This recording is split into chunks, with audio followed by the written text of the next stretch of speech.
আপনি বিশ্বাস করেন ইরান একটা ইসলামিক রাষ্ট্র, এই জন্য ইরানকে আপনি খুব ভালোবাসেন, তাই না? হ্যাঁ, শুনুন কথাটা, শুনুন ভালো করে।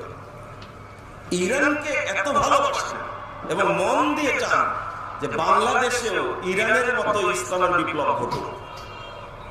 আপনারা এখানে যারা বসে আছেন তারা না চাইলেও আপনি আমার সামনে এখন উচ্চারণ করবেন না যে হ্যাঁ চাই।